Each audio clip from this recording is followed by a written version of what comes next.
Hola, muy buenas tardes, noches, aunque es de día todavía. Bueno, buenas tardes a todos los que nos veis, tanto en presencial como los que nos veis desde diferentes partes de España, del mundo, donde la escuela tiene presencia. Bueno, como sabéis, mi nombre es José Díaz Canseco, soy profesor de esta escuela, soy socio director de la consultora de Human Capital de Human Touch. Bienvenidos una vez más al ciclo de conferencias, de webinar de gestión del talento. Como sabéis, todos los meses, menos agosto, una vez al mes hacemos este ciclo de conferencias donde intentamos daros pautas, herramientas, ayudas, enfoques adecuados y experiencias de profesionales del mundo de la gestión de personas que os puedan ayudar en vuestra carrera profesional y que os puedan ayudar en vuestra empleabilidad. Aprovecho la oportunidad para extender un cordial saludo a todos los que nos incorporáis por primera vez a este tipo de webinars, a todos los que nos seguís habitualmente, por supuesto, y tenemos en torno a 435 inscritos que nos están viendo en streaming, y en concreto tenemos a gente de Venezuela, tenemos a gente de Estados Unidos, tenemos gente de Cataluña, mucha gente de Madrid, tenemos gente de Colombia que nos están siguiendo especialmente en streaming. Y también los que siguen estos ciclos por distintas partes del mundo, como decía, ¿no? En esta ocasión vamos a hablar en este webinar de cómo se desarrolla una carrera internacional, de cómo puedo hacer para potenciar mi carrera internacional. El objetivo es que esta sesión responda todas o algunas de las preguntas de alguna manera a los interrogantes sobre qué herramientas tengo que desarrollar para desarrollar mi perfil internacional, cómo nos preparamos para el lanzamiento de nuestra carrera profesional en el extranjero, qué características debo reunir, debo tener, debo potenciar para tener éxito en mi carrera profesional. Y para esto, para hablar de este tema, contamos hoy con la presencia de Juan Tinoco. Gracias por venir, Juan. Gracias a ti. Juan es el director de Recursos Humanos de LG Electronics, Iberia, si no recuerdo mal. España. En España. LG España. Sí. Es el director de Recursos Humanos de LG para España, y Juan nos va a hablar de carrera profesional. Nos va a hablar del enfoque, de cómo se hace, de qué necesitan las empresas, y nos va a hablar de su propia experiencia personal y profesional. Antes de darle paso a Juan, comentaros, primero, sabéis que podéis enviar vuestras preguntas al correo electrónico y en Twitter utilizando el hashtag #EAEwebinar. Y como siempre, todos los meses hablamos un poco del mercado laboral, de cómo está el desempleo, como te decía al principio, cómo está el crecimiento en España, cómo evoluciona el mundo del empleo y del desempleo. En este mes no hay datos significativos, pero sí que es importante comentar que las últimas actualizaciones del PIB, del crecimiento del PIB, pues superan ya el 3%, cuando estábamos en el 2,8 aproximadamente de crecimiento objetivo para 2015. Hay algunas voces que dicen tímidamente, después del verano lo dirán con más autoridad, que vamos a superar, y es posible que holgadamente, ese 3% de crecimiento del Producto Interior Bruto en España, cosa que es una noticia buenísima. Vamos a ver si se arregla lo de Grecia y cómo nos afecta eso, ¿vale? Otro dato también muy importante, y ya doy paso a Juan, que es a quien vosotros queréis escuchar, es que la previsión hace 3, 4 años y hace 6 meses también, era que íbamos a recuperar el nivel de empleo y el nivel de poder adquisitivo en España, el precrisis, el antes de la crisis, en torno a 2018. Por tanto, hasta 2018 no íbamos a tener un nivel de desempleo o de empleo análogo y un poder adquisitivo análogo al que teníamos antes del periodo de crisis, 2007-2008 aproximadamente. Esa cifra, esa fecha, se ha revisado, y el otro día decía el ministro y el propio presidente del Gobierno de que es posible que a finales del 2016 o en algún momento de entre el tercer y cuarto Q del 2016 recuperemos el nivel de empleo o de desempleo y recuperemos el poder adquisitivo que teníamos en un periodo precrisis. Tengo que verlo. Pues sí, me parece. Tengo que verlo. Muy ambicioso. Pero queda 1 año y medio. Y bueno, a ver si somos capaces de crear en 1 año y medio, pues en torno a 1,5 millones de empleos estables, o más o menos estables. Sería una fantástica noticia. Ojalá podamos. Claro que sí. Os dejo con Juan para hablar de carreras internacionales, que os va a gustar. Juan, todo tuyo. Muy bien.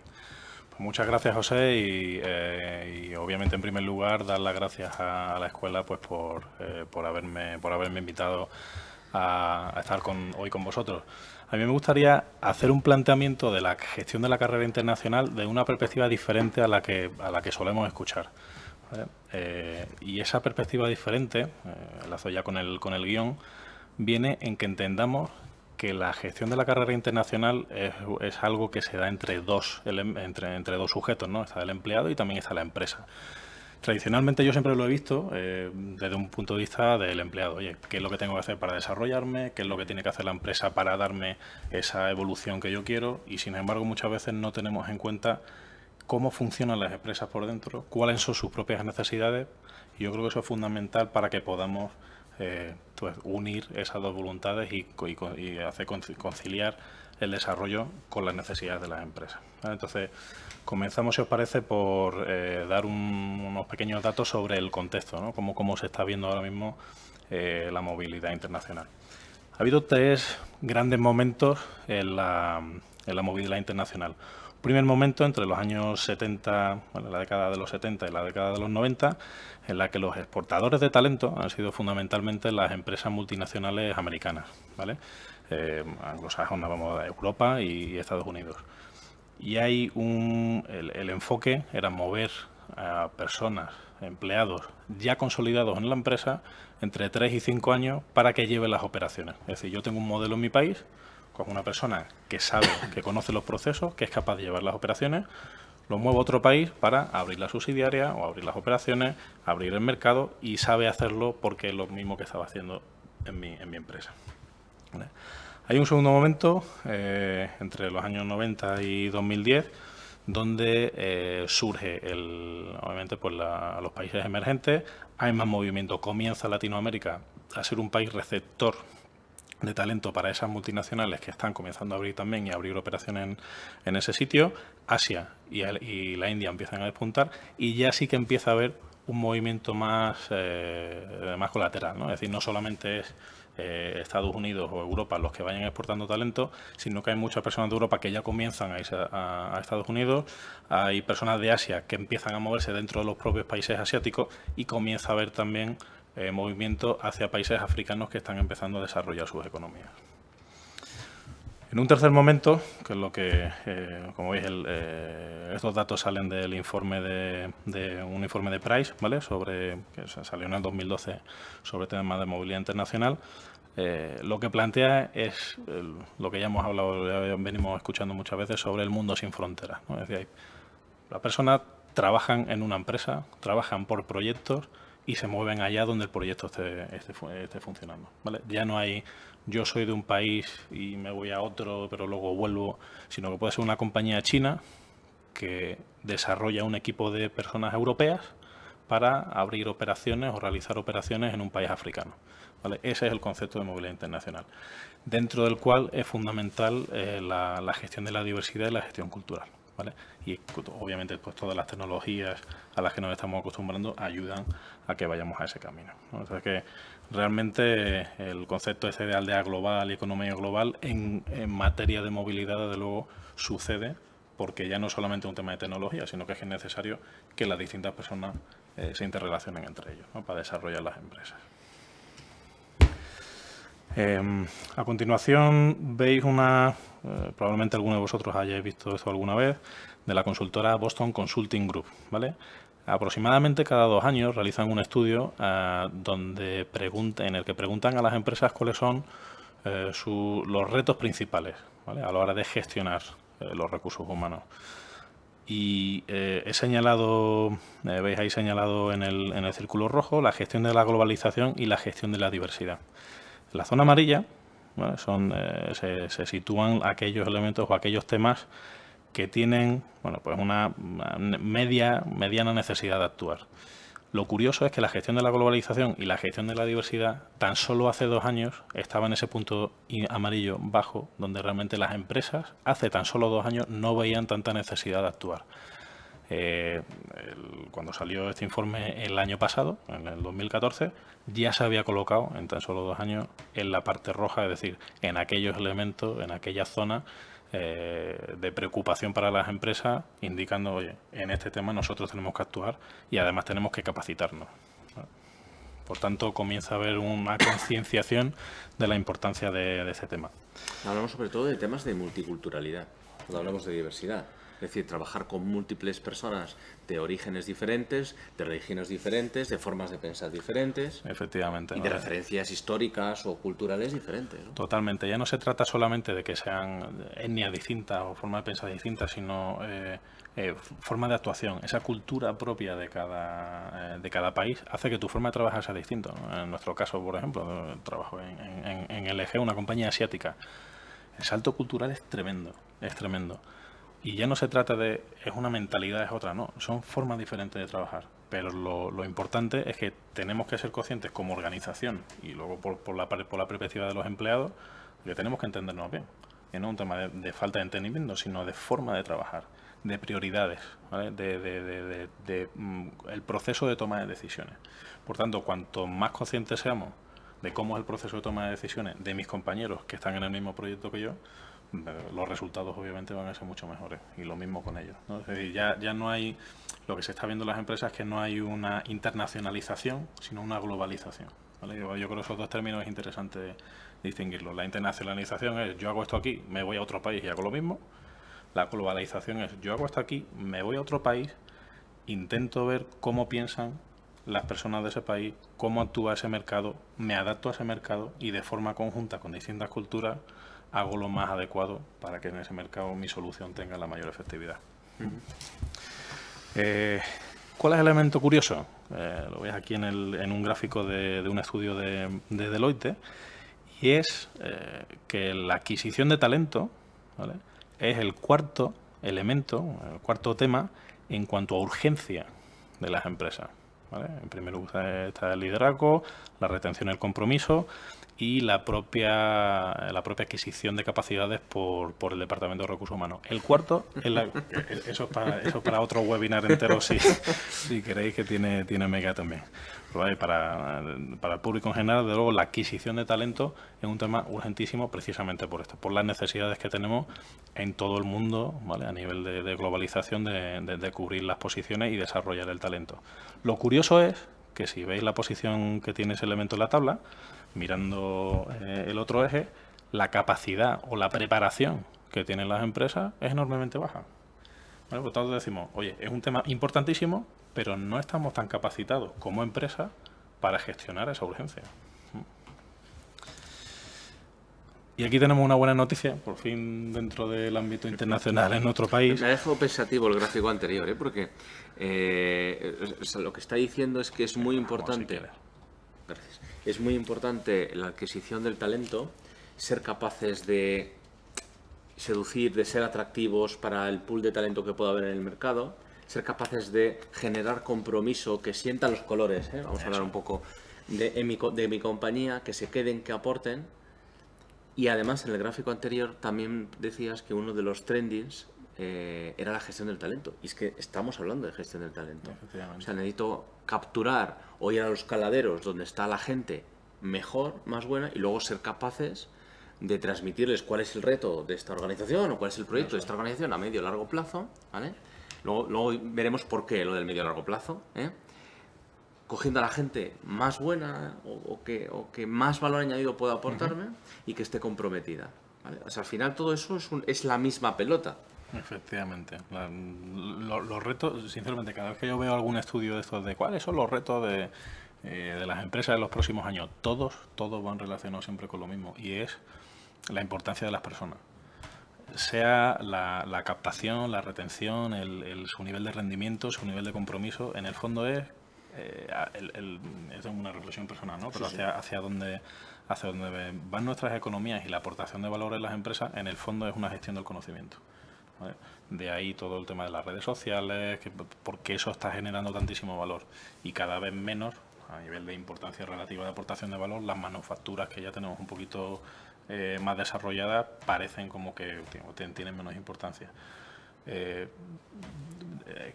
O sea que en definitiva la diversidad es una obligación. Total.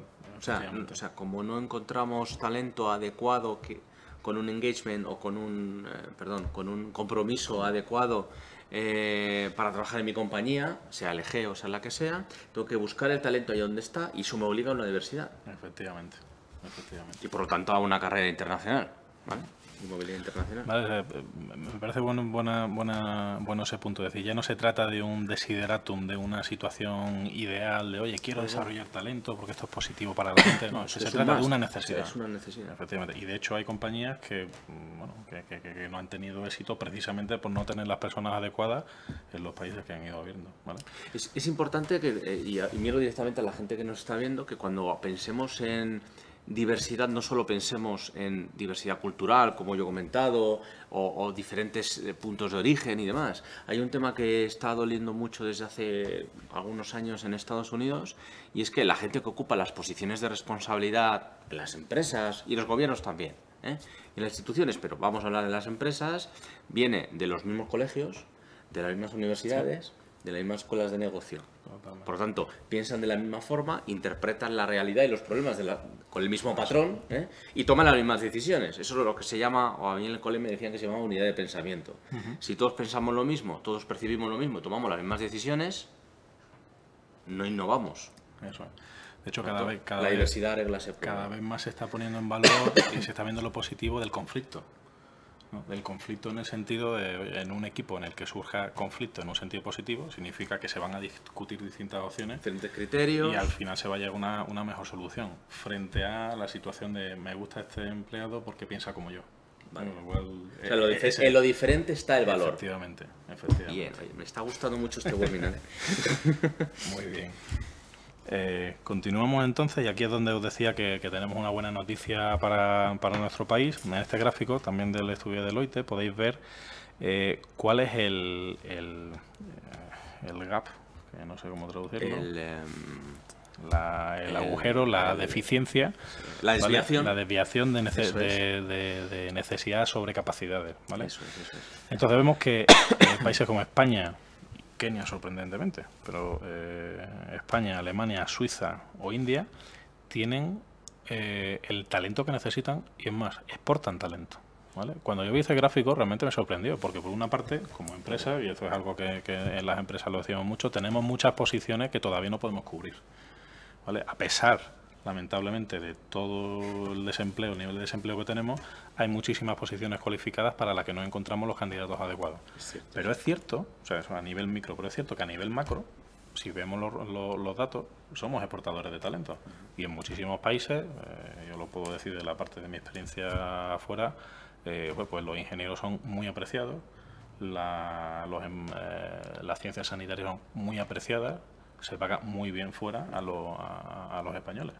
Es cierto que esas capacidades que tenemos sirven fuera y la gente se está yendo fuera, ¿vale? Con lo cual tiene sentido que estemos colocados en esa posición. España hay un desajuste oferta-demanda importante. Hace unos meses dije que el año pasado, 2014, en España se quedaron 70.000 puestos sin cubrir. No me creyeron. No te creo. Es muy sencillo. Uno va a una cosa que se llama Instituto Nacional de Estadística y lee. No tengo ningún mérito.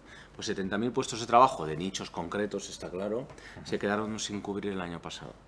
Son muchos puestos de trabajo en un país que tiene ahora 4 millones y pico, no sé, 4 millones y medio, algo así, de desempleados. Es mucho trabajo, y eso es puro desajuste entre lo que las empresas buscan, necesitan para potenciar su valor añadido en el mercado y lo que el mercado y las personas pueden ofrecer. Efectivamente. Esto que da lugar también a otro debate sobre la adecuación de la oferta y la demanda a niveles de educación, capacidades, etcétera.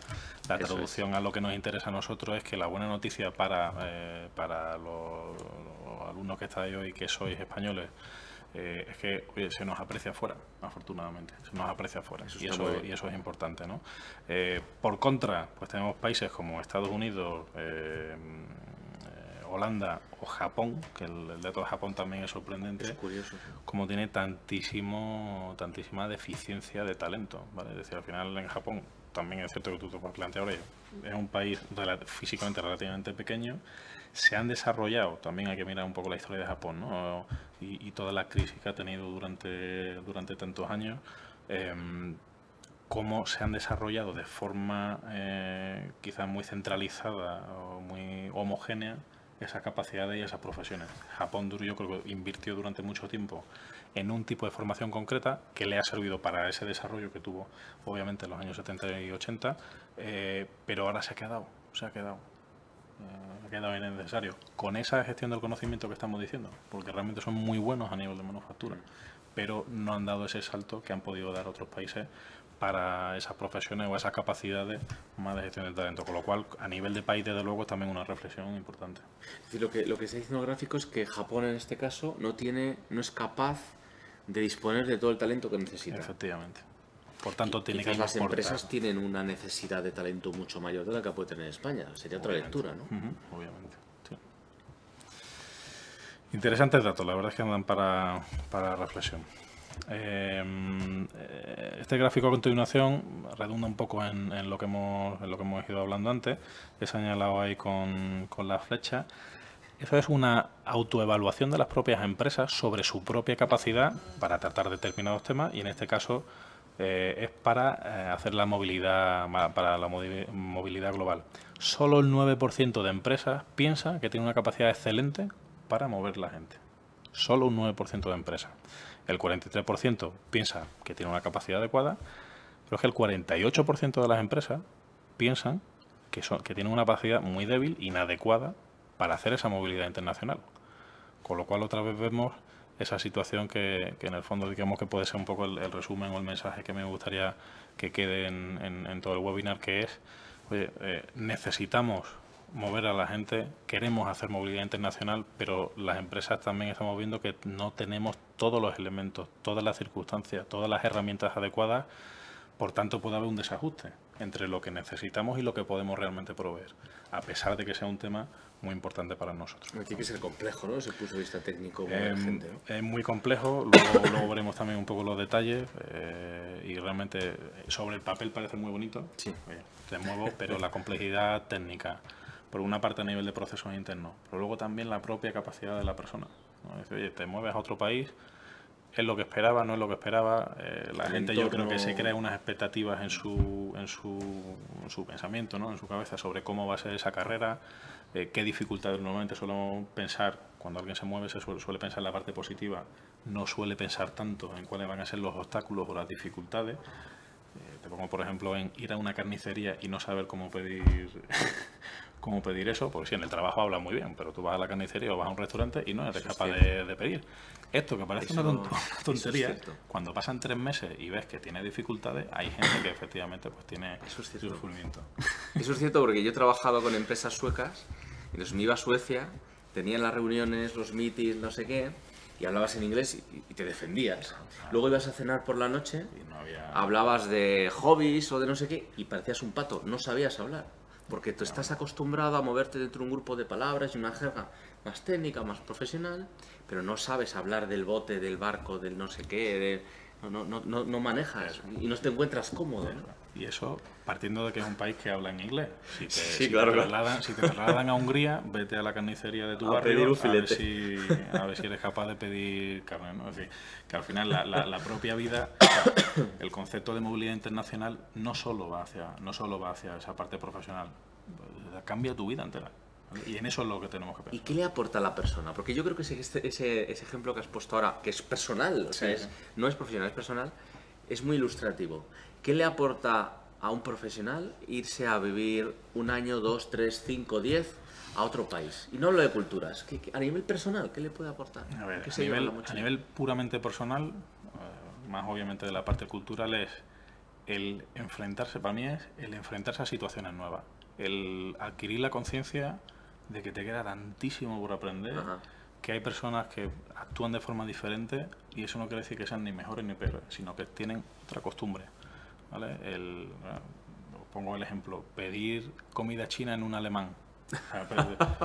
Pedir comida china en alemán, ¿no? En alemán, que además, en mi caso estuve viviendo en Austria, que es un alemán que es jerga, es como si fuera, pues igual que el andaluz un poco para el español, pues como si aprendiera alemán en Andalucía y en Austria. Bueno, pues tuvo su punto, ¿no? El día que fuimos capaces, mi mujer y yo, de pedir ese chino, o sea, esa comida china en alemán, la verdad es que nos sentimos satisfechos. Tienes una sensación de logro y dices, joder, yo soy capaz de adaptarme aquí al final, ¿no? Tiene su punto de adaptación, pero es un reto personal. Vas evolucionando. Eres capaz, yo creo que se adquiere mayor empatía, porque te pones en la piel de las personas, te pones en la piel de tus vecinos, intentas pensar qué tipo de vida han tenido de forma diferente. Yo creo que eso abre muchísimo la mente y creo que cuando surgen dificultades en el futuro, digamos, ¿cuál sería el resumen de qué te aporta? Cuando surgen dificultades más allá en el futuro, la afrontas de otra manera, de una manera muchísimo menos egocéntrica y con una visión mucho más amplia, pensando que, oye, igual es que la gente tiene otra perspectiva. Más perspectiva, más relatividad, ¿no? Totalmente. Más resiliencia, ¿no? O resistencia a determinadas situaciones. Sí, sí, totalmente. La verdad es que sí que tiene su punto de percepción personal. Qué interesante. Y además de todo esto que hemos estado diciendo, se une, ahora vemos aquí en los siguientes gráficos, qué es lo que los nuevos empleados, los millennials, ¿vale? Aquellas personas que han nacido después del año 80, qué es lo que quieren. ¿Vale? Y aquí esto sí que es un cambio radical. Yo soy del final de la generación X, yo nací en el 78, está ahí en ese puntito. Y es que los datos son totalmente distintos. En este gráfico podéis ver cuál es el porcentaje de personas, de millennials, a los que les gustaría trabajar en otro país. ¿Vale?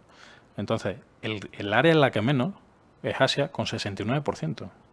En África, por circunstancias diferentes obviamente, pues un 93%. Esto quiere decir que a nivel mundial, 7 de cada 10 nuevos empleados se quieren mover. Y si esto lo cruzamos con el dato que hemos visto antes, digo, oye, 7 de cada 10 se quieren mover. 7 de cada 10 van a ser demandantes de esa movilidad internacional. Como empresa vemos la importancia, pero oye, señores, que todavía no estamos totalmente preparados. Tenemos una dificultad para gestionar toda esa demanda, ¿vale? Y yo creo que eso es importante, que como empleados seamos conscientes para gestionar esas frustraciones, ¿vale? Porque oye, no todas las empresas están capacitadas para darme eso que yo pido. Yo saco 3 comentarios aquí, si me permites, Juan. Por supuesto. Me sorprende el 69% de Estados Unidos. Sí. Por bajo, quiero decir, porque Estados Unidos es un pueblo muy abierto, ¿eh? O sea que es cierto que se mueve mucho dentro de su continente y no tanto con otros países. Tiene mucha movilidad intra-country.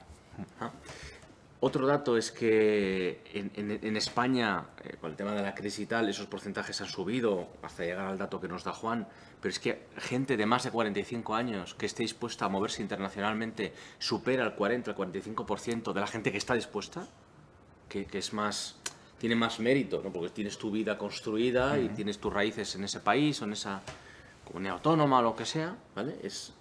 O sea, quiero decir, es significativo, ¿vale? Y luego que la gente que se va, ¿vuelve? Pues ahí depende. Eso es uno de los quizás de los mitos que ya se está empezando a romper. Lo veremos posteriormente un poquito más en detalle con los datos, pero antes te ibas para volver, ahora te vas. Y Dios dirá. Y ya veremos qué es lo que pasa, ¿vale? Pero esa gestión de expectativas también es importante. La gente ahora sabe, o sea, ya no hay modelo de expatriación, de eso de qué chollazo, la empresa me manda, me voy a hacer rico, voy a vivir como un marajá allí en no sé qué país y luego vuelvo con más puesto todavía. Eso se ha acabado, totalmente se ha acabado. Ahora te mueves y es la propia experiencia internacional la que te aporta ese desarrollo y la que te capacita para poder competir por puestos en otro sitio del mundo o en tu país de origen. Pero ya vuelves, o sea, eso te capacita para competir. Ya hoy no te asegura nada. O sea, sabes cómo empieza, pero no sabes cómo acaba. Efectivamente. Has dicho una cosa importante, que es que no todo el mundo, o sea, que las empresas, por lo menos españolas, si no dices lo contrario, no están preparadas para darle la oportunidad a todo el mundo. Eso es. 7 de cada 10, que es un montón, esa movilidad internacional. Por lo tanto, la gestión de la expectativa por parte de departamentos de recursos humanos y de todos los departamentos de la compañía que están inmersos en procesos de este tipo es muy importante, porque si no, eso acaba en frustración y el engagement baja en picado. Efectivamente. A mí eso ¿Cómo gestionamos esa expectativa? A mí me parece dificilísimo gestionarlo, porque por una parte las compañías estamos invirtiendo en lo que se denomina employer branding, es decir, la marca como empleador, queremos atraer al mejor talento y entonces salimos en los rankings de mejores lugares para trabajar, hacemos muchos eventos un poco para que los empleados, los potenciales empleados nos conozcan. Pero luego hay que darse. Claro, es que el 100%, o sea, no podemos tener café para todo. ¿Qué es lo que ofertamos? Ofertamos lo mejor de lo que tenemos, pero yo creo que esa parte de comunicación es crítica, porque no todos van a tener una carrera, no todos van a ser presidentes y van a pasar por Estados Unidos. Por lo tanto, eso no puede ser. Hay que hacer políticas dedicadas. Efectivamente. Y es una palabra que no tiene muy buena prensa, pero hay que discriminar positivamente. Efectivamente. Lo bueno de lo fantástico. Y de hecho yo creo que viene siendo una tendencia, ¿no? También desde el punto de vista de movilidad internacional, que ahora veremos por qué también se ha hecho, o sea, esa parte de complejidad cada vez va incrementándose, y de ahí las dificultades el por qué no estamos tan preparados. Y es que cada persona tiene una circunstancia. De la misma manera que como empleados hay algunas personas que necesitan un tipo de desarrollo o un tipo de formación. Las formaciones de, oye, gestión del tiempo para todo el mundo, está muy bien, pero no va enfocado hacia las necesidades particulares de un empleado. En un mundo, o sea, la tendencia hacia donde va es a individualizar cada vez más las soluciones de desarrollo. Las soluciones de desarrollo, el tipo de trabajo, los objetivos, etcétera. Y en movilidad internacional también es parecido. Es decir, tengo 5 empleados a los que voy a mover y probablemente voy a tener 5 modalidades distintas de movilización, de internacionalización. Porque medida total. Uno tiene familia, otro no tiene familia, uno tiene familia pero con hijos mayores, otro tiene hijos pequeños, hay otro que tiene un salario X, otro que le da igual donde viva siempre que tenga retos, otras personas que quieren más conciliación. O sea, es dificilísimo hacer una política de café para todos, ¿vale?, con las condiciones que tenemos hoy. Pero me decía a finales del año pasado, el director de recursos humanos de una cadena de restaurantes muy conocida y tal, y me decía, nosotros gestionamos las personas de una forma muy individualizada, precisamente por lo que tú estás diciendo, por lo que a la persona 1 le interesa, o a la persona A le interesa, o necesita, no lo necesita la persona B, ni la C, ni la D, las circunstancias son diferentes, su propia evolución profesional es diferente, lo que le motiva es diferente. Bueno, entonces al final los departamentos de gestión de personas se van a dimensionar, porque un equipo medio de 5 o 10 personas en recursos humanos, que ya es grande para determinadas compañías, no pueden gestionar 1000 personas teniendo en cuenta 1000 individualidades. Esa es precisamente la clave, o sea, estoy de acuerdo contigo. Yo creo que esa es la clave por la que las empresas no estamos preparadas. Ese dato del 48% de empresas piensan que tenemos capacidades limitadas, es precisamente por eso.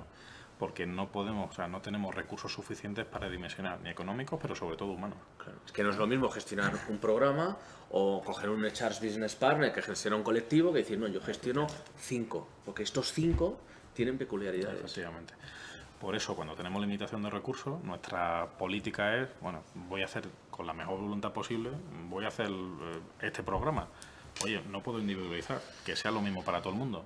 Y ese programa a veces se adecua y a veces no se adecua a las necesidades. Por tanto, tenemos empleados que en lugar de estar contentos, pues al final resulta que están frustrados o tienen decepciones o piensan que se va a hacer una cosa cuando finalmente no se puede hacer, ¿no? Y en lugar de ser una experiencia positiva, se convierte en una experiencia pues bastante agridulce, porque al final no era lo que yo pensaba, no era lo que me habían dicho, etcétera, etcétera. Es realmente complicado. Yo creo que has dado con la clave de la dificultad a día de hoy, de cómo, el por qué es complicado. Pero todo eso va al cajón de no estamos preparados. Efectivamente. Y el siguiente gráfico también me parece interesante, y es a estos millennials se les pregunta en cuántas empresas, cuántos empleadores consideras que vas a tener a lo largo de tu vida profesional. Solo el 4% ha dicho que 1, ¿vale? Esto de mi generación, de la generación X, pues sube el porcentaje quizá un 30, no sé, estoy opinión personal. Estos son tu 30... padre, el mío y el de los 2 cámaras que hay aquí. Efectivamente. Vale, y ahora ha bajado muchísimo. Mientras que para la generación anterior a nosotros, esto era lo ideal, es decir, el 99% de las personas, eso es lo que querían, tener un empleador para toda la vida. En nuestro caso ha bajado, y en el caso de los millennials solo un 4%.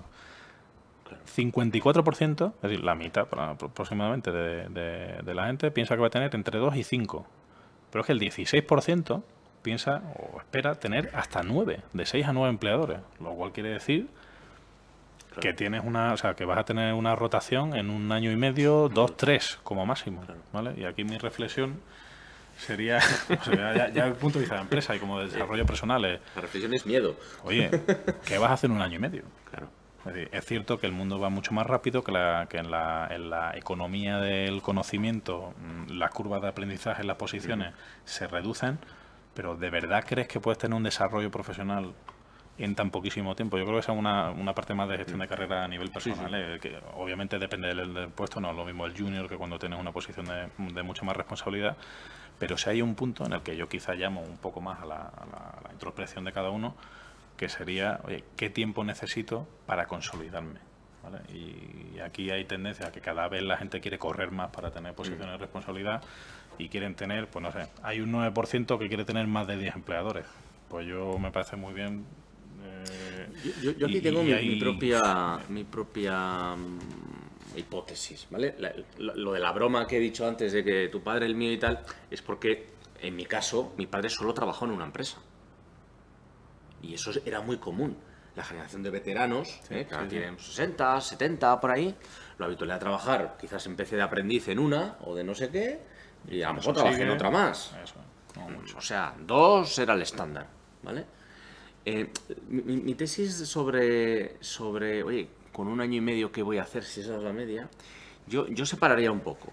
O sea, y separaría la gente con poca experiencia, que no llegan a los 6 meses de experiencia o los 9 meses de experiencia en un solo puesto, ¿vale? Por lo tanto, la aportación de valor es un poco dudosa, por decir una palabra un poco elegante, la gente que está experimentada, que tiene cierta responsabilidad, que no hablemos de puesto, pero que es buena, que es un profesional de aquello, y yo creo que sí puede ser factible, depende de qué sector o qué área, hablaremos de unas cifras otras, pero un señor o una señora que es profesional de algo, tiene ese expertise, te lo aporta desde la primera semana. Oye, hay una adaptación, ¿vale? Pero luego, yo creo que es donde está apuntando Juan, la gente que tiene puestos de responsabilidad, y no hablo solo de directores, tiremos más abajo, que necesitan ver un ciclo completo anual. Una persona que gestiona equipo. Por ejemplo. ¿Qué tiempo tardas en conocer a las personas que trabajan contigo en ese equipo? O que necesitas ver el ciclo anual de negocio. O sea, en un año te empiezas a enterar de las cosas.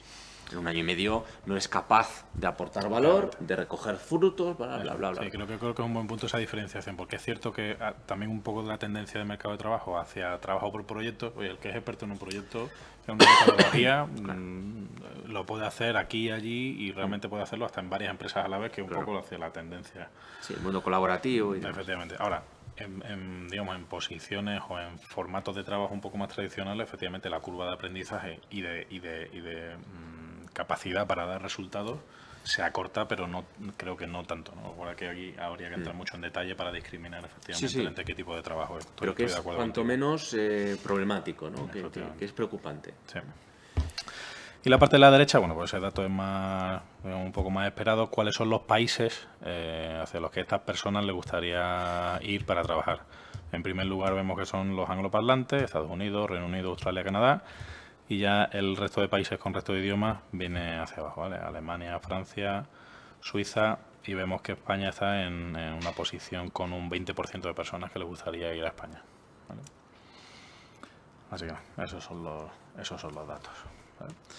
Pues este era un poco el contexto, en el sentido de darnos una perspectiva sobre qué es lo que está sucediendo, cuáles eran las tendencias, qué es lo que piensa la gente, qué es lo que piensan esos millennials, esos futuros empleados, los actuales y futuros empleados que tenemos, y poner un poco de relieve esa dicotomía que tenemos entre demanda y capacidad para asumir esa demanda por parte de las empresas, ¿no? Hay que explicarle a la gente porque estamos hablando sobre todo de millennials. Millennials es una terminología que se utiliza sobre todo en el mundo anglosajón, incluso latinoamericano, ¿vale? En España utilizamos más generación Y, que se puede ser el homólogo más o menos. Los años no coinciden, ¿vale? Pero utilizar más o menos indiferentemente generación Y y millennials. Efectivamente. Yo he pensado aquí compartir con vosotros también pues mi experiencia personal, simplemente para que veamos que hasta la gente de la generación X, aunque sea de los últimos, pero ya hemos tenido esa experiencia. Y de verdad yo creo que hoy, mira, comentándolo con la familia, me decían antes, no, es que el que se iba, siendo de provincia, ¿no? El que se iba a Madrid a estudiar es como el que hoy se va a otro país a trabajar. Sí, sí. Yo he sido un desplazado también, y era claramente. Te ibas a Madrid y te ibas. Claro, te era ibas. como tremendo. En nuestro caso, las fronteras han pasado, y yo creo que en el caso de los que nos suceden, esa movilidad internacional, como veíamos en el gráfico de esa última etapa, es muchísimo más sencillo. Y coge un avión en cualquier momento y realmente las fronteras han pasado. Bueno, aquí os pongo un poco cuál es la trayectoria que he tenido. Y simplemente para que veas que al final yo creo que las empresas de mudanza son las que más he contribuido a sostener en cuanto a la economía, porque en fin, en los años que llevo ya he perdido la cuenta de las mudanzas que he tenido. Que son caras, por cierto. Que son caras, en algún caso me las han pagado y en otras no. Con lo cual yo también he experimentado esa falta de capacidad de las empresas, ¿vale?, para asumir todas esas necesidades de los empleados. Bueno, soy de Cádiz, viviendo en la familia de Puerto Santa María. Me fui a estudiar a Madrid, llevé un primer movimiento. De Madrid me fui a trabajar a Alicante. Mi primera empresa fue Arbore Ausonia, que hoy en día es Procter & Gamble, ¿no? Entonces comencé mi carrera profesional en el ámbito de la logística en una planta de producción, ¿vale? Habiendo estudiado Derecho, pues me encontré de golpe y porrazo con ingenieros. Mi jefe era ingeniero, mi compañero era ingeniero. Yo no sabía qué pintaba allí, pero aprendí una barbaridad y la verdad es que bien agradecido que estoy por esa oportunidad. Fue en esa planta de producción cuando cambié a recursos humanos y posteriormente ya me surgió la posibilidad de irme a Barcelona, ¿vale? Es decir, a Barcelona como jefe de recursos humanos de otra planta con 27 años, ¿vale? Y ahí es donde yo creo que es cuando empieza, o sea, el concepto de irte a estudiar fuera y un primer trabajo, todavía tienes ahí esa mentalidad de, oye, voy hacia lo que pueda. Pero ese movimiento, ahí ya tuvo una primera, digamos, reflexión personal sobre qué tipo de carrera profesional quieres, y para mí es la reflexión que cada uno debe tener. Esto es un consejo personal, ¿vale? De todas las personas que yo he entrevistado a lo largo de mi carrera, pocas son las que yo he visto que tienen una idea clara de por qué quieren un trabajo o qué es lo que les supone un movimiento determinado dentro de lo que ellos quieren. La pregunta está típica de, oye, ¿dónde te ves dentro de 10 años y tal? Más allá de dónde te ves o cuál es la ambición que tengas, muchas veces esa pregunta a mí lo que me da es saber si tienes claro qué es lo que tú eres, qué puedes aportar, cuáles son tus fortalezas y si te estás enfocando tu carrera hacia donde tú quieres o te estás dejando llevar por las oportunidades. Es lamentable, o sea, lamentablemente he visto personas con bastante edad, con más de 20 años de experiencia profesional, que tú puedes decir, 20 años de experiencia profesional, que están perdidos, ¿vale? Entonces, para mí esto es una primera reflexión sobre, a nivel personal, como para compartirlo con vosotros, sobre la movilidad. Y la movilidad por la movilidad porque mola mucho irme a otro país y hablar inglés, no tiene ningún sentido si no va encajado dentro de cuál es esa trayectoria, qué es lo que quiere ser de mayor. Yo lo digo así un poco en plan de broma, pero digo, ¿tú qué quieres ser de mayor? Pues si veo que esa persona no tiene esa capacidad para contestar, la movilidad es solamente una herramienta, no un fin en sí mismo, ¿vale? Yo creo que esto es importante decirlo.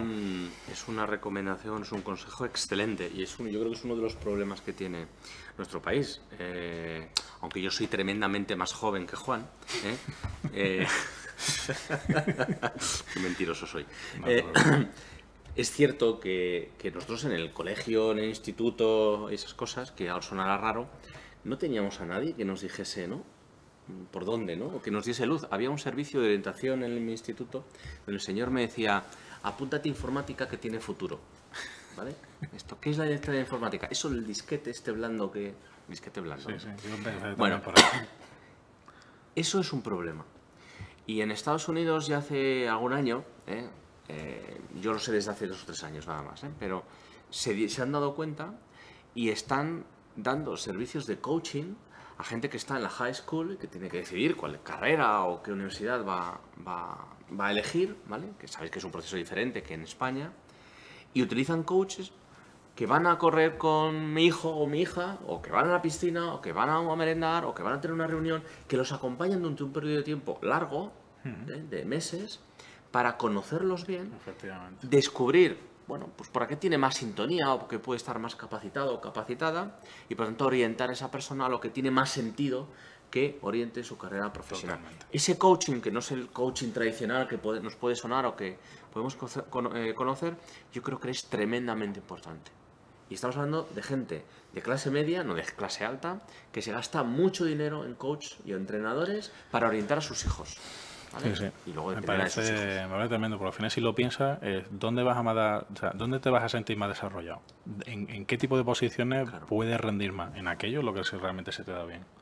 A mí me pone a hacer cálculos matemáticos con una hoja Excel. Yo, lamentablemente, pues tengo muchísima dificultad para eso.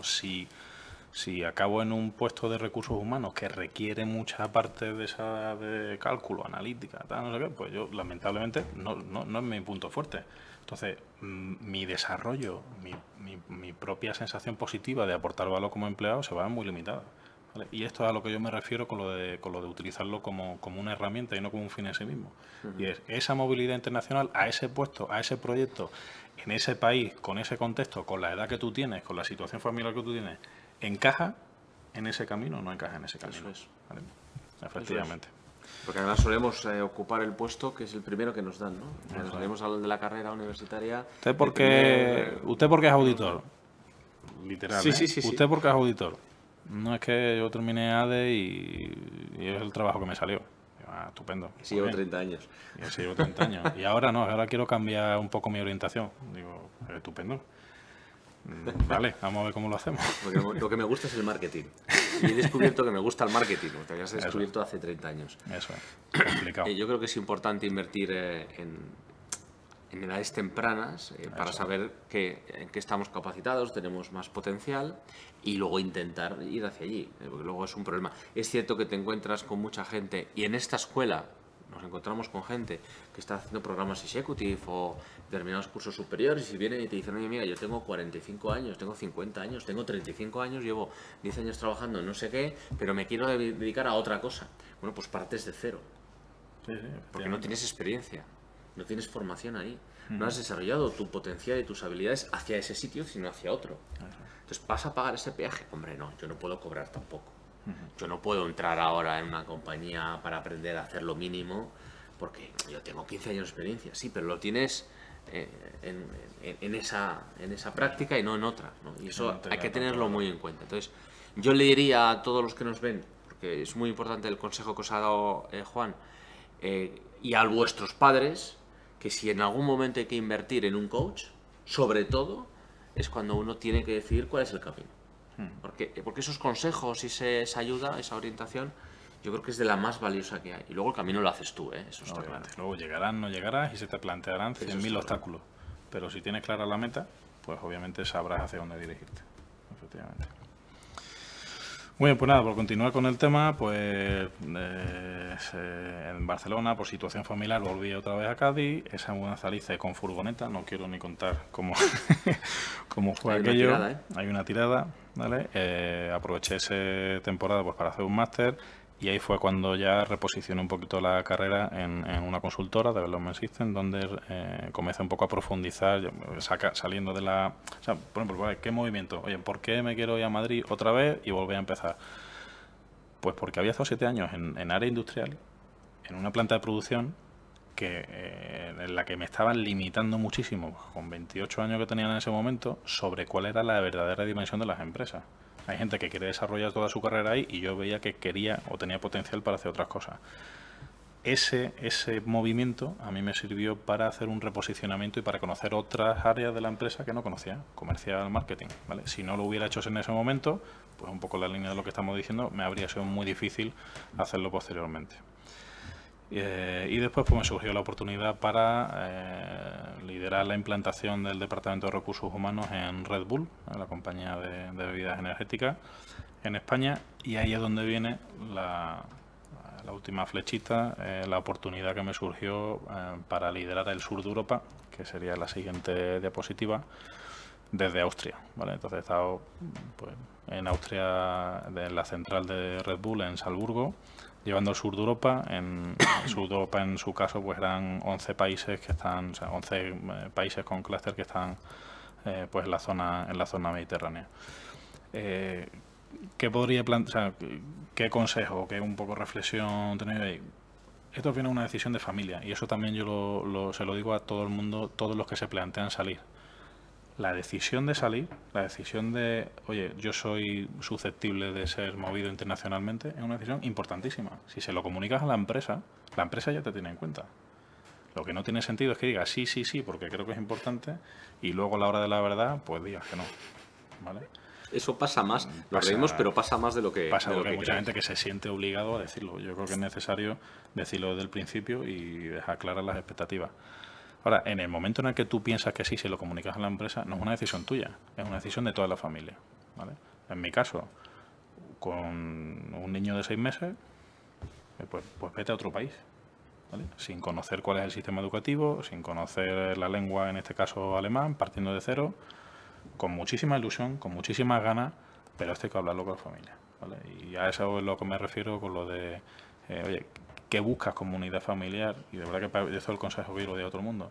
Esto no es un tema, o sea, la movilidad internacional no es un tema profesional, es un tema vital, donde se mezcla la parte personal, o sea, la parte profesional y la parte personal. Y es cómo os veis como pareja con tu pareja en ese país. ¿Tú necesitas de forma imperiosa relacionarte con españoles o no? ¿Hay una comunidad de españoles o no hay una comunidad de españoles? ¿Tu pareja domina el idioma o no? ¿Tu pareja tiene capacidad para hablar otro idioma además del español, aunque no sea el idioma local o no? ¿Cómo quieres educar a tus hijos? O sea, de verdad que hay muchísimas variables que tienen que ser tenidas en cuenta cuando haces ese movimiento. Mucho más allá de, esa posición es una promoción y me interesa muchísimo. ¿Vale? Así que estuve... otra también, con lo que te decía de lo de sin vuelta. Yo me fui sin saber cuándo iba a volver. De hecho, una vez que se habla esto a nivel personal, lo que pensábamos que íbamos a estar fuera unos 10 años. Finalmente no ha sido así. ¿Por qué? Porque en la vida personal y profesional se cruzan muchísimas variables y tienes que tomar decisiones. Pero la decisión tomada es vámonos fuera con todo lo que implica. Pensando en el largo plazo. Pensando en, oye, ya veremos si vuelvo, ya veremos si no vuelvo. Un plazo de 10 años mínimo para realmente aprovechar las oportunidades de la internacionalización. Luego será o no será, pero en ese momento hay que decidirlo. ¿Vale? Y posteriormente pues volví a Madrid, en este caso pues ahora pues llevando la dirección de recursos humanos del Eje Electronic España. ¿Vale?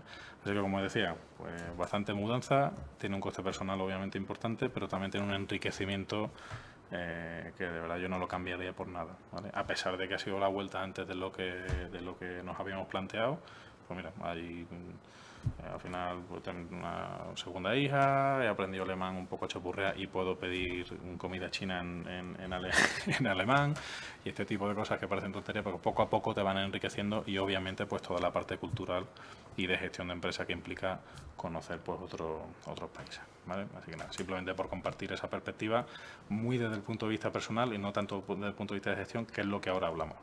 La óptica de la empresa.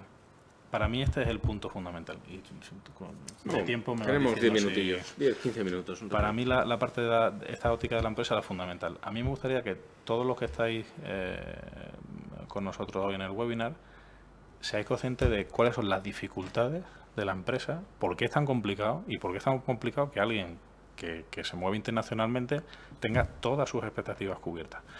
¿Por qué tenemos ese 48% de empresas que dicen que no están plenamente capacitadas para hacer ese movimiento? Y es que donde antes había... O sea, ¿por qué movemos internacionalmente? Al principio lo hacíamos, como decíamos en la primera diapositiva, para hacer una transferencia de habilidades. Oye, yo tengo a esta persona que conoce mi empresa, que sabe llevar las operaciones de esta empresa, la pongo en este país para hacer exactamente lo mismo. Hoy las razones son distintas. Además de eso, es decir, además de necesitar llevar las operaciones, realmente no necesito con llevar a alguien de la empresa, salvo que la cultura empresarial sea muy, muy, muy particular, que hoy en día yo creo que pocas empresas podrían decir, si no es alguien que ya trabaja dentro, es imposible que pueda trabajar en otro país dentro de mi empresa. Eso lo podrían hacer los locales, hay otros motivos adicionales y es, como veis ahí, pues desarrollar futuros líderes con perspectiva internacional, ¿vale? Y perspectiva internacional, ¿por qué? Por lo que os decía antes de globalización versus internacionalización. Es decir, ahora las operaciones no son internacionales, no es tengo un modelo de café como Starbucks en Estados Unidos, voy a Europa y hago exactamente lo mismo. Starbucks, dentro de su propio modelo, ha sido capaz de adaptarse a los distintos entornos, a los distintos mercados. Eso es una mentalidad global. Eso es saber adaptarse, saber analizar cuáles son los gustos de cada mercado, saber analizar las necesidades del cliente y desde el punto de vista de recursos humanos es saber identificar cuáles son las motivaciones, los procesos de toma de decisiones de los empleados de una cultura determinada y adaptar tu organización a ese sitio. Eso es lo que necesitamos. Líderes globales y no simplemente personas que repliquen exactamente lo mismo en otro país y punto. La segunda razón por la que lo hacemos también es porque, como decíamos, el talento entendido en las personas que realmente tienen un potencial y unas habilidades únicas para esa posición son muy pocas, ¿vale? Entonces el talento es escaso. Cada uno tiene un talento para algo. El tema es que hagamos coincidir tu talento con lo que la empresa necesita en esa posición. Eso es arte, eso es complicadísimo. A eso es lo que en general llamamos talento en las empresas. Cuando tienes ese enlace, ese encaje, que es tan difícil de encontrar, lo que queremos es retenerlo. Entonces la movilidad internacional es una herramienta para esa retención, ¿vale? Porque le estaremos dando desarrollo, ¿vale? Y finalmente también pues esa transferencia de conocimiento entre centros de trabajo.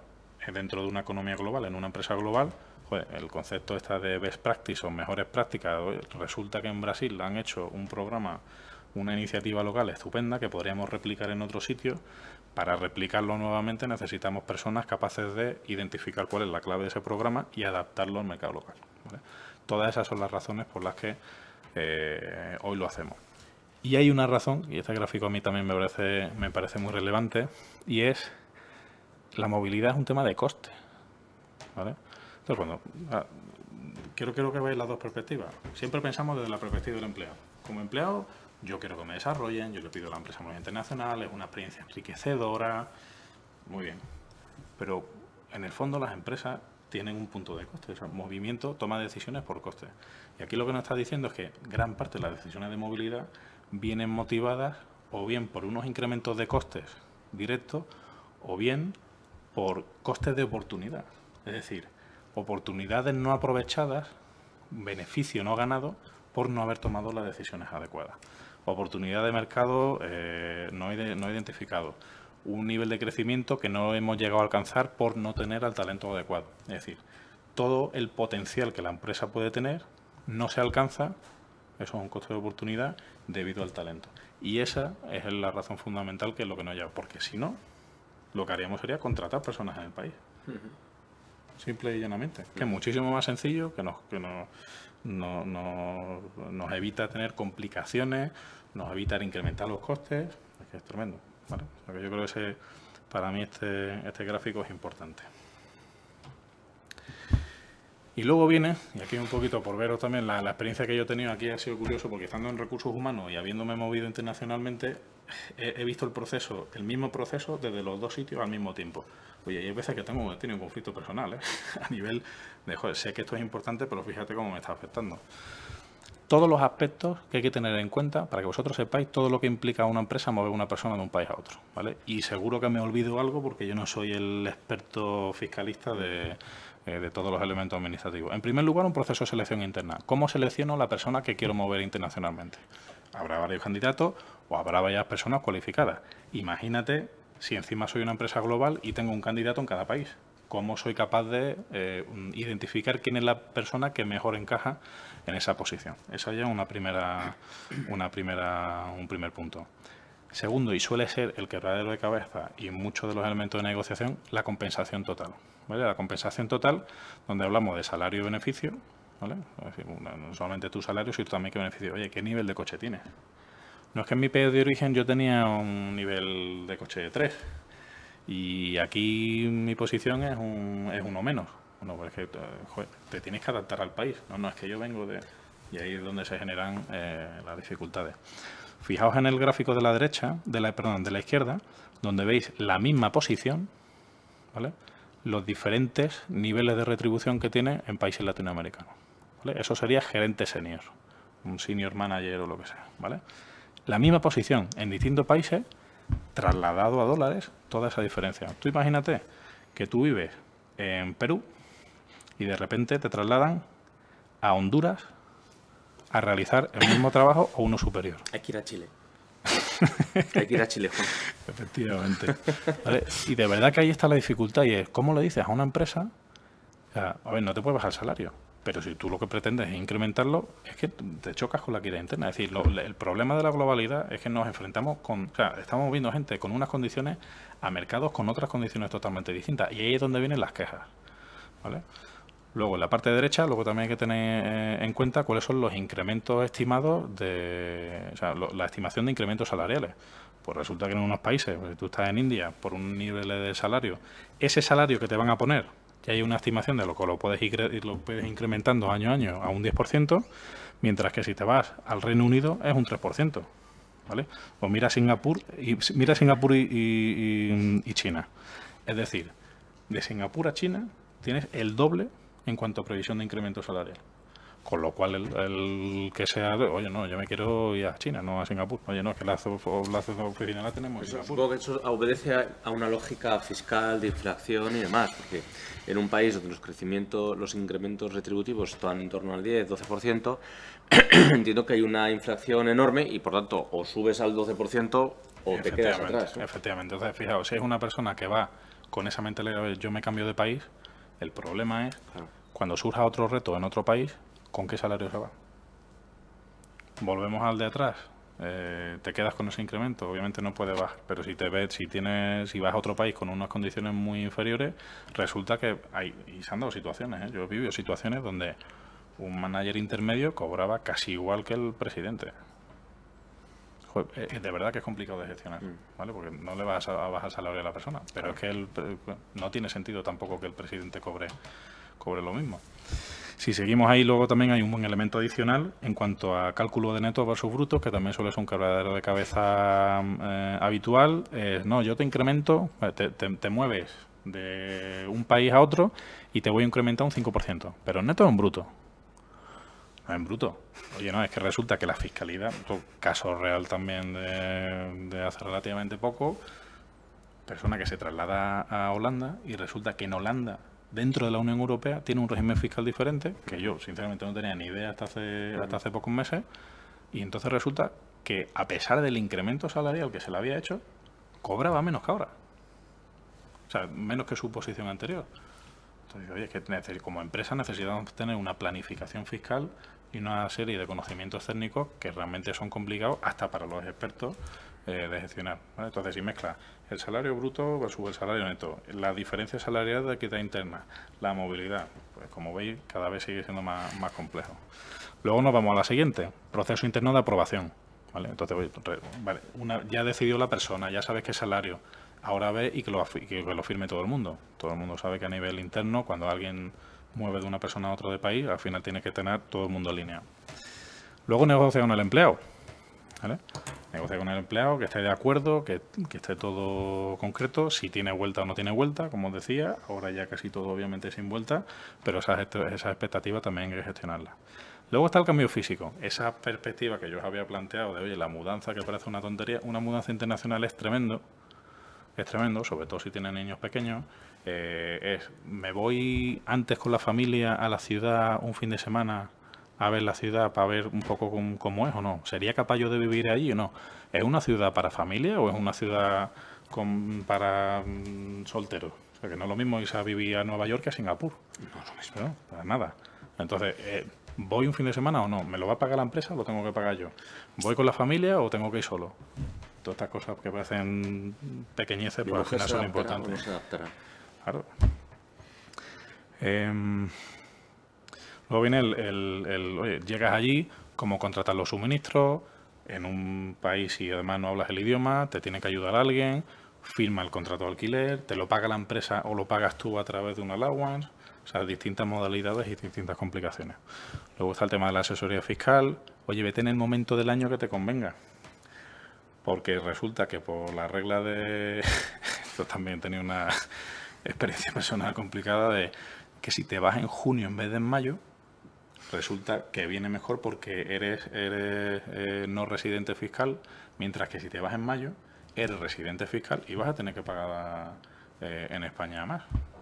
O sea, esas pequeñas cosas de 2 semanas de diferencia pues te hacen que también tenga un impacto económico en la economía familiar.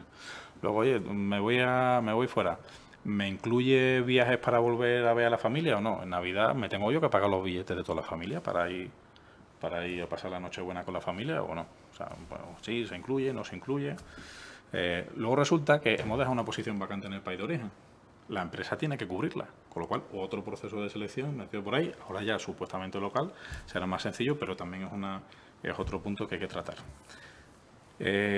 Una vez que yo llego, que, oye, tontería, ¿cómo liquido los gastos?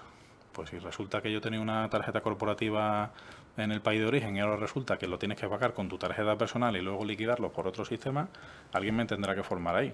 ¿Vale? Es decir, cada vez pensamos más que esta persona está capacitada que lo haga, pero hay una parte de aprendizaje personal y de adaptación al propio puesto de trabajo que también hay que tener en cuenta y muchas veces las empresas nos olvidamos de eso. Y la parte fundamental para mí, que es la que veis abajo, en cuanto a la adaptación cultural, ¿vale? Y ves ahí un pequeño gráfico donde se indican las diferencias que existen a nivel de cultura entre, por ejemplo, Suecia y China, ¿vale? Y ahí el planteamiento es, oye, no se trata ya de, no, es que soy europeo, soy occidental y asiático. Es que el proceso de toma de decisiones es diferente, la apreciación es diferente, la consideración de la persona es diferente.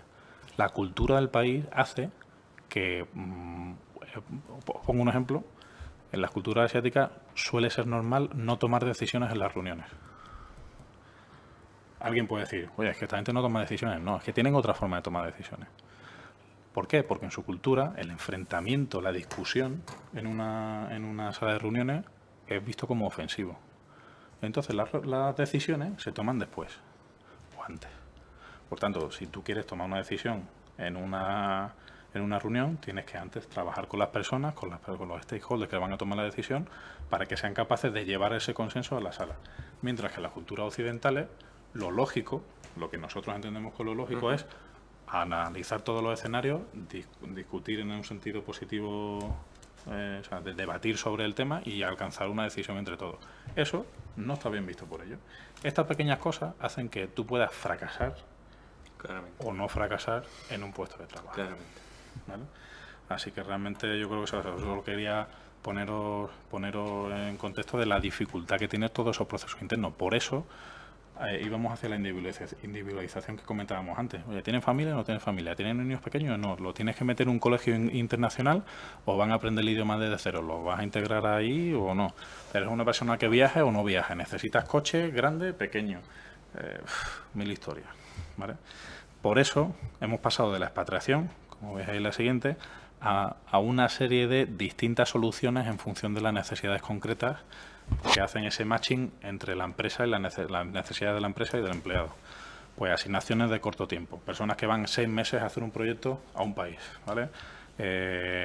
Asignaciones por proyecto. Oye, pues personas que tenemos en España, tenemos muchas compañías constructoras y de infraestructuras, por ejemplo, que van a hacer el canal de Panamá, dure lo que dure, o van a hacer el túnel del Bósforo, ¿vale? Y van al túnel del Bósforo y si dura 1 año y medio, dura 1 año y medio, no es por una duración determinada, ¿vale? Hay personas que hacen en lo que se denomina en inglés el commuting, que es, oye, yo trabajo en Suiza, pero vivo en Madrid. Yo me voy el lunes por la mañana y vuelvo el viernes por la mañana. Trabajo 5 días allí, una empresa me paga los viajes, pero mi familia no se mueve, ¿vale? También una solución que cada vez más se está entendiendo. Movilidad dentro del país, que es más común, por ejemplo, en Estados Unidos. Programas de rotación de empleados. Hay muchas compañías que tienen un programa de rotación positivo, lo que se llaman Graduate Program o programas de jóvenes talentos, donde tú entras en una posición. Antes lo hacíamos dentro del propio país, es decir, bueno, contrato a 10 personas al año y esas 10 personas se van a ir formando en distintas áreas de la empresa. Hoy se dice en distintas áreas de la empresa y en distintos países. Fórmate en finanzas en España, fórmate en marketing en Italia, fórmate en supply chain en Estados Unidos, ¿vale? Cuanto más grande y más capacidad tenga la empresa, obviamente mejor. Y eso también forma parte del concepto de movilidad. Reverse transfer en el sentido de personas que han ido a un país sin duración determinada, pero pactan en un momento determinado una vuelta. Eso también tiene unos condicionamientos específicos.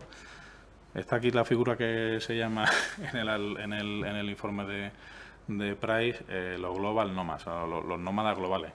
Esta gente que hay gente que tiene un verdadero gente que tiene un verdadero talento en yo soy internacional, yo no soy de ningún lado.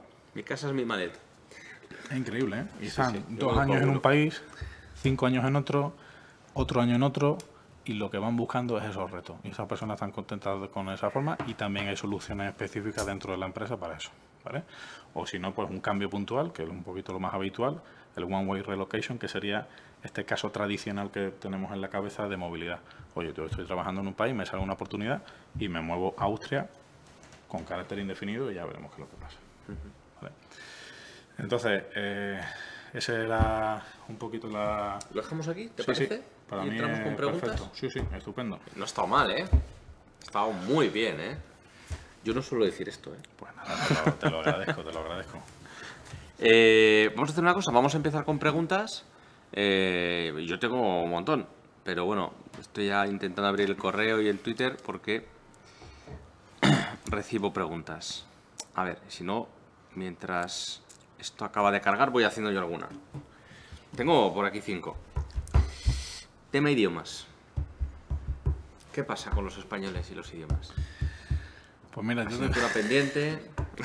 Me parece una buena pregunta. Aquí tienes las orejas un poco. Y aquí tengo una experiencia personal que me ha hecho, estando en Austria, teniendo los países del sur de Europa, me he sorprendido muchísimo al ver que los portugueses y los griegos del sur de Europa son los que mejor hablan inglés, pero con diferencia.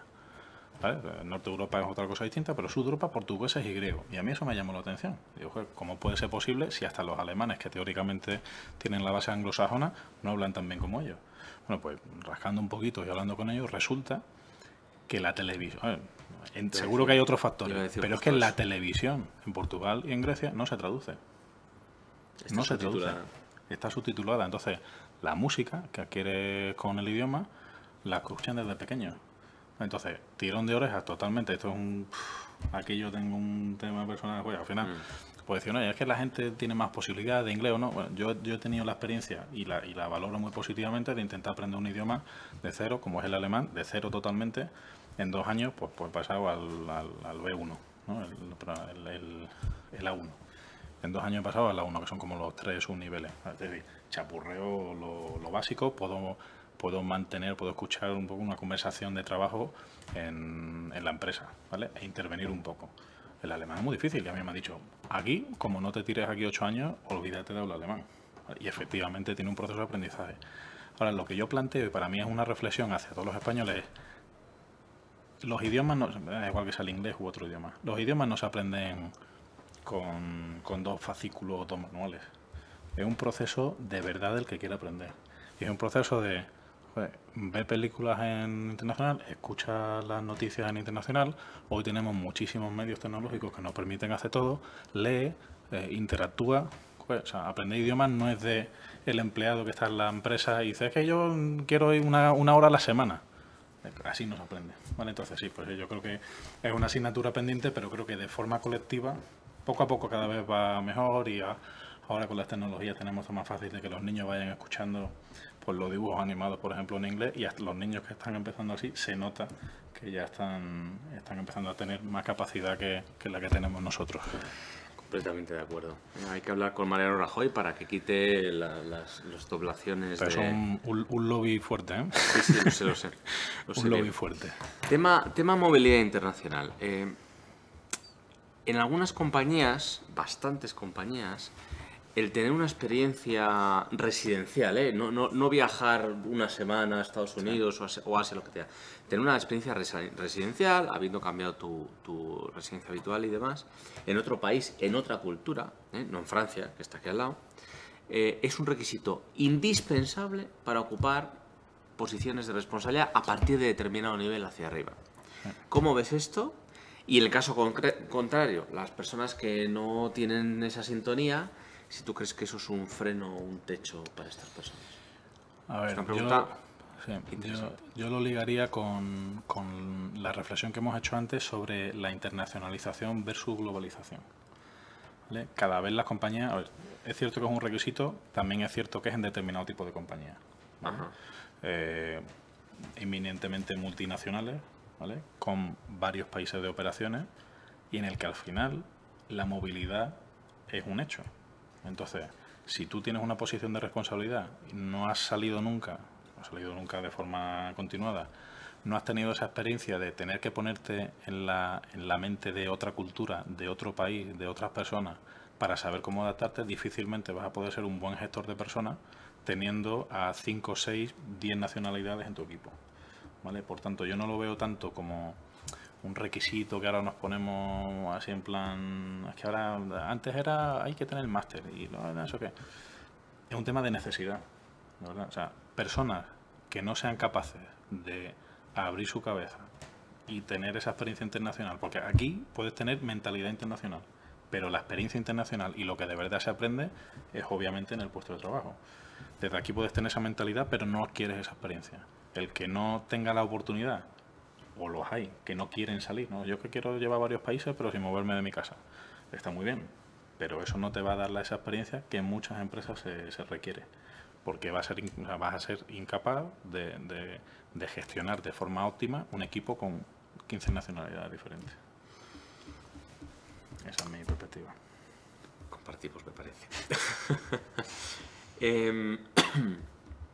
¿Qué pasa cuando tengo varias personas para un solo puesto objetivo? ¿Qué ocurre en ese camino, ¿sabes? De formar, de posicionar a esas personas en la movilidad internacional? Tengo 5 personas, tengo un puesto objetivo, pero estoy preparando a 5. ¿Cómo gestiono eso? Yo creo que es más... me parece una buena pregunta. No, creo que no lo he explicado bien. No, pero yo reformulo si te parece. En el fondo sí. Es... así, o sea, desarrollamos a las personas para un puesto sí. Y con los demás ahora qué pasa, que ya no tienen oportunidades. Yo lo planteo, me parece una buena pregunta porque yo lo digo con todo lo que hemos estado hablando y es la tendencia a la globalización. Puede ser hoy, puede ser mañana, pero tú desarrollas a las personas para que estén capacitadas y preparadas para cuando surjan oportunidades. Para mí hemos dado la vuelta a la tortilla. Ya no se trata de, oye, eres un tío con un potencial tremendo, te voy a preparar porque vas a ser el siguiente director. No. Para mí la conversación está en el desarrollo y es, a ver, cuéntame, ¿hacia dónde quieres ir? ¿Quieres adquirir responsabilidad? Perfecto, pues tus áreas de desarrollo van a ser esta y esta. Vamos juntos en el viaje, te voy a ayudar a prepararte. Para que cuando surja la oportunidad, si los requisitos son estos, tú estés lo más cerca posible, ¿vale?, de cumplir esos requisitos. De tal manera que tú puedes tener a 5 personas, cada uno con su camino de desarrollo. En un momento determinado, tú tomas la decisión sobre quién es la persona que mejor encaja. Partiendo, para mí, de que no hay un 100% de encaje ni en ningún proceso de selección, ni interno ni externo. Por tanto, para mí es una decisión de dónde no llegas, de las 5 personas, quién se acerca más y esa parte que no llega, a qué estás dispuesto como compañía a renunciar.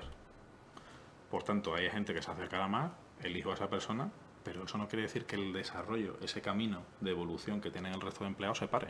Más, debe continuar porque cada vez más van a surgir más oportunidades. Así que yo lo veo al contrario. Oye, todo el mundo se desarrolla y todo el mundo tiene que tener oportunidad. Ahora está en ti el estar lo más capacitado posible para cuando surja la oportunidad. Muy interesante esa perspectiva. Más preguntas, porque veo a la gente un poco parada haciendo preguntas, ¿eh? Yo disparo, ¿eh? ¿Se suele incluir la relocation? O sea, todo lo que tiene que ver con pues, el piso, la mudanza, cuando nos vamos a otro país. ¿Se suele incluir dentro del, del pack? Incluir. ¿Se tiene en cuenta? ¿Se tiene en cuenta que mi mujer trabaja aquí o mi marido trabaja aquí y yo me voy a ir a vivir a Australia y entonces el cole de los niños? A ver, hay un paquete básico de relocation que supone la mudanza, todos los trámites, es decir, que el moverte no te suponga un coste, ¿vale? Todo lo que suponga el movimiento, tasas de movimiento, el primer alquiler, lo que sea, que todo eso te lo cubra la empresa. Ahora, depende de la empresa, lo siguiente va dependiendo de la posición y de cuál sea el planteamiento o la filosofía de movilidad global de la empresa. Hay algunas que dicen, oye, la educación de tus hijos es tu tema, Claro. te encargas tú, mientras que hay otras empresas que para que la persona, o sea, pues, depende de cuál sea el objetivo y de cuál sea esa filosofía. Otras empresas dicen, oye, yo quiero que tú estés aquí el mayor tiempo posible y tus hijos van a estar, te voy a pagar el colegio para que estén allí. Igual otras empresas, o sea, yo creo que cada vez va menos el tema de tu pareja ya va con una posición o tiene una especie de subvención. Lo que sí se suele intentar es dar un servicio a la pareja para ayudarle a encontrar trabajo. Placement y demás. Un outplacement. Yo creo que las políticas tienden más a los límites de gasto. Yo te pago una mudanza de hasta 3.000 euros, que no es mucho, ni muchísimo menos. No es nada. Ni muchísimo menos. Yo te pago un colegio de hasta no sé qué. Yo te pago un alquiler de hasta no sé cuánto. O yo te pago un outplacement para tu mujer de hasta 6 meses y hasta no sé qué. Yo creo que suele ser también en decreciente. Es decir, te pago todo todo el movimiento, toda la mudanza está ahí y luego tienes una allowance, que se llama, una ayuda a vivienda, una ayuda escolar, una ayuda no sé qué, de tanta cantidad el primer año, el segundo año decrece un 50% y el siguiente año, de tal manera que poco a poco ese incremento de compensación total que has tenido se vaya diluyendo con los incrementos salariales. Y así el objetivo es que en 3 años tú estés como si fuera un local totalmente con las mismas condiciones. ¿Vale? Porque, como digo, al final son contratos locales y la parte también adicional que viene con eso es tienes un contrato local en el país local con las regulaciones y la ley laboral del sitio. Vamos a ver que ha llegado aquí alguna pregunta. No. Pues yo hago la última. No, es que hay otra cosa. Yo hago la última, La pregunta, la que más ganas tenía de hacer. Miedo. No, en absoluto. Nos complicamos la vida en la Unión Europea, en España, en Francia, en Austria. Lo digo por lo siguiente. Cuando uno habla, come o se reúne con colegas sobre todo estoy pensando en Estados Unidos, son muy pragmáticos. Cuando la empresa X de California o de Nueva York busca una persona, busca talento para una posición en concreto, van muy al grano, no buscan el ideal. Cogen 3, 4 personas, oye, te veo, me encaja, me gusta, hay gaps, vale, apostamos. No funciona, al mes y medio fuera, otra persona. Es decir, van muy al grano. Llevando esto a la movilidad internacional, ¿vale? Nos complicamos la vida. Queremos hacer los procesos muy detallados, muy maduros, muy step by step, muy tal, no sé qué. Y al final, por el perfeccionismo, no sé cómo llamarlo, nos estamos perdiendo en el... Sí, creo que es una buena reflexión. Yo creo que por el perfeccionismo y también por la intención de mantener esa equidad interna. Es decir, tenemos miedo a que la gente se sienta diferente. Y yo creo que esto es un tema cultural. Mientras que esto lo vemos con los salarios. Sí. O sea, España, Italia, los países latinos, todo el mundo sabe el salario de todo el mundo. Nadie sabe cómo, pero tú sabes el salario de tu compañero, suele ser objeto de debate normal con los incrementos salariales. Esto en otros países es absolutamente impensable. ¿Por qué? O sea, y eso lleva a la reflexión. ¿Por qué somos así? Porque queremos compararnos, porque tenemos una mentalidad de yo no quiero que tú seas mejor que yo. Si tú tienes el mismo puesto que yo y yo me entero de que tú tienes un salario más alto, yo me voy a quejar. Trasladado a políticas de recursos humanos, nos ha llevado a que las empresas tengamos una inercia de querer procedimentar todo, de querer establecer políticas en todo, para que todo esté claro y así nadie piense que estamos favoreciendo más a unos que a otros, ¿vale? Y eso pues es cultural, y no digo que sea ni bueno ni malo, pero tiene sus consecuencias. Consecuencias son que en otros países, como los anglosajones, tienen decisiones son mucho más pragmáticos efectivamente, toman decisiones más rápidas, no se esperan en un proceso de selección a tener al candidato ideal porque saben que es imposible, sino que hacen más ese proceso que hemos comentado, oye, quién es la persona que más se acerca, me encaja, vamos a tirar para adelante. Mientras que aquí siempre tenemos que asegurarnos de que todos los pasos se hacen, incluso que está registrado, o sea, se refleja hasta la legislación. Hasta para hacer planes de formación, pues por ejemplo en Francia, para hacer un plan de formación de una empresa hay que consensuarlo previamente con los comités de empresa. Ellos meten y hacen su propio plan de formación para asegurarse que todo el mundo lo tiene igualitario, ¿vale? Eso va un poco, esa rigidez va un poco en contra de esa personalización que vamos diciendo en cuanto a la tendencia. O sea que respondiendo a tu pregunta concretamente, sí creo que nos complicamos la vida, no tanto porque tengamos una intención negativa de complicárnosla, sino porque nuestra propia cultura, el sistema legislativo y nuestra propia inercia van hacia eso. Yo creo que ahí sí que tenemos un área de mejora interesante. Yo, si quieres añadir algo más, por supuesto, pero yo creo que ha sido un webinar muy completo, a pesar de las preguntas que ha habido por todos los participantes. Seguramente será porque lo ha explicado tan claro y tan fácilmente Juan, que no había cabida ningún tipo de duda. Gracias, Juan, muchísimas gracias por venir, de verdad ha sido un enorme placer. Gracias a todos por estar ahí y acordaros que nos vemos este mes, que empieza mañana, en el siguiente webinar de gestión del talento. Muchas gracias. Gracias.